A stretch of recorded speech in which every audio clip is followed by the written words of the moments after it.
Senhor presidente, senhoras senadoras, senhores senadores, as pessoas que nos acompanham pela TV Senado, pela Rádio Senado, pelas redes sociais, mais uma vez pedimos justiça e liberdade para o presidente Lula, Lula livre, e gostaria de hoje poder abordar outros temas, já que venho falando nos últimos dias de forma reiterada sobre os bastidores da chamada Operação Lava Jato.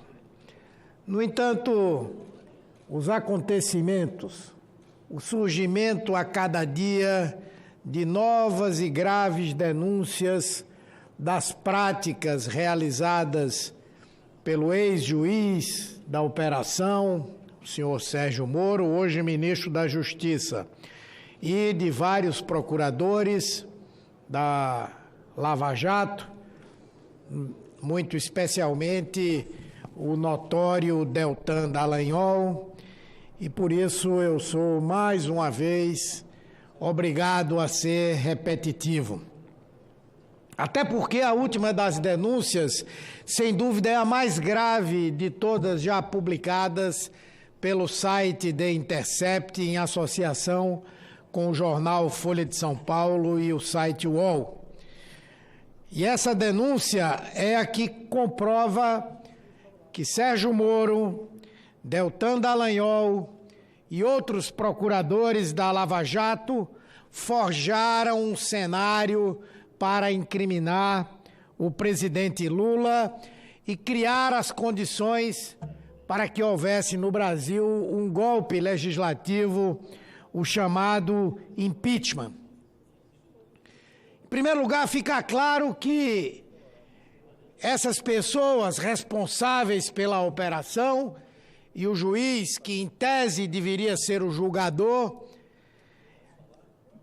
vazaram ilegalmente grampos que foram feitos, em parte, inclusive, ilegalmente também, eles vazaram para a imprensa.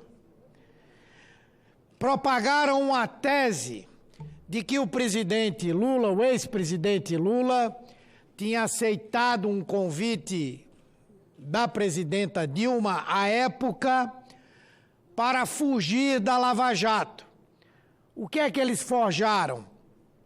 Forjaram a informação de que Lula estava aceitando ir para o Ministério para adquirir imunidade e, com isso, tentar fugir da Operação Lava Jato. Foram 22 gravações ilegalmente feitas naquele dia, porque o prazo que havia sido dado pela Justiça para concluir aquele trabalho se vencera e as operadoras continuavam a fazer a gravação, demoraram em suspender. E aí eles utilizaram uma única gravação de 22 que foram feitas ao longo de todo aquele tempo. Gravações que atingiram um escritório de advocacia, que atingiram conversas entre o presidente Lula e seus advogados e divulgaram aquela conversa histórica entre o presidente Lula e a presidenta Dilma, em que eles faziam a dedução de que Lula estava aceitando a indicação para ministro da Casa Civil para fugir da ação da Lava Jato. Só que as outras 22 conversas, as outras 21 conversas diziam exatamente o oposto. Ou seja, eles ocultaram provas importantes, utilizaram um único diálogo que se prestava ao seu objetivo para impedir que Lula viesse a ser ministro de Dilma. Foi uma armação para impedir a nomeação de Lula e para desestabilizar o governo Dilma, ludibriando, inclusive, o Supremo Tribunal Federal para o julgamento do caso e do recurso. foram informações relevantes que foram omitidas do Supremo Tribunal Federal para favorecer uma finalidade política de Moro e seus companheiros de Lava Jato. Foi uma manobra criminosa para manipular a opinião pública. Naquele dia mesmo em que essa informação foi divulgada, o Palácio do Planalto foi cercado por elementos da extrema-direita que apregoavam o golpe.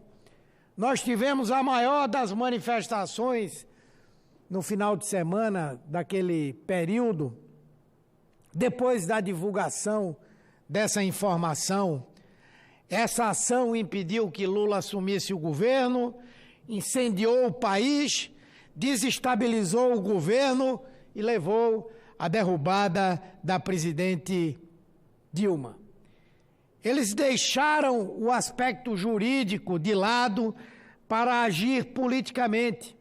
Houve um momento, inclusive, em que um dos procuradores alertou o senhor Deltan Dallagnol de que a divulgação daquelas informações poderiam representar uma ilegalidade, e ele diz: isso é filigrana jurídica, a questão é política. É política. O chefe dos procuradores da Lava Jato fez essa afirmação. Lula, que era chamado por Dallagnol de Nine é o número 9, as pessoas sabem, e isso fazendo referência ao fato de que o presidente Lula tem um dedo a menos que foi arrancado durante um acidente de trabalho, demonstrando inclusive a falta de humanidade, o deboche, o desrespeito que esse cidadão nutre pelo ser humano, esse Deltan Dallagnol. Todos eles absolutamente à vontade com a prática de ilegalidades. O que tínhamos na prática era uma organização chefiada pelo senhor Sérgio Moro, montada para agir acima das leis e do Estado de Direito. Uma organização que a cada dia que se passa começa a merecer mais fortemente o adjetivo de criminosa, organização criminosa. Portanto, lá estavam eles para desferir um forte ataque à democracia, para atacar o Estado de Direito e mostrar a sua clara vocação autoritária. São essas pessoas os grandes responsáveis pela ascensão de Bolsonaro. Trabalharam por ele e hoje servem a ele. Não há o que estranhar quando Bolsonaro rasga a tradição e procura interferir em diversos órgãos de controle no nosso país, inclusive no Ministério Público. Isso é coerente com a sua postura despótica. Tem feito isso com outros órgãos do Estado, como a Receita Federal e a Polícia Federal. E tudo isso é fruto e resultado do trabalho que foi feito pela chamada Operação Lava Jato. Teve os seus méritos. Não se trata de jogar tudo fora, apesar de que os grandes responsáveis pela perda de credibilidade que a operação vive hoje são os seus próprios condutores. É o ex-juiz Sérgio Moro, é Dallagnol, são tantos outros que ali com ele conduziram esse processo de maneira absurdamente ilegal e criaram as condições para que hoje nós tenhamos que ouvir estupefatos, um vereador, uma pessoa que tem um mandato eletivo, que além disso é presidente, é filho do presidente da República, comandou as suas redes sociais na campanha, vir a público para dizer que não há saída para o Brasil pelas vias democráticas. Todos nós sabemos que ele não fala por si só, ele fala em nome do próprio Pai. Prega um golpe, prega a devolução do Brasil às sombras, ataca a Constituição, ameaça a liberdade do nosso povo. Por isso temos que fazer aqui um repúdio absoluto, total a essa declaração. É lamentável, mas ainda num dia como o de hoje, em que se completam 46 anos da mais sangrenta ditadura latino-americana, a ditadura do Chile, do ditador Pinochet, adorado, admirado, respeitado, tanto por Bolsonaro quanto por Paulo Guedes.